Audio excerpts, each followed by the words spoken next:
İşimizi sessiz, temiz yapmayı severiz. İlyas Bey uğurlu aslanım. Merhametle çıksın buradan. Ben her yerden selametle çıkarım. Sen ve sen.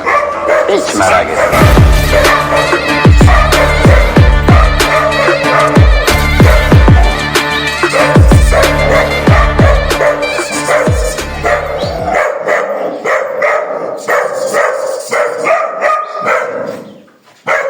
Dur.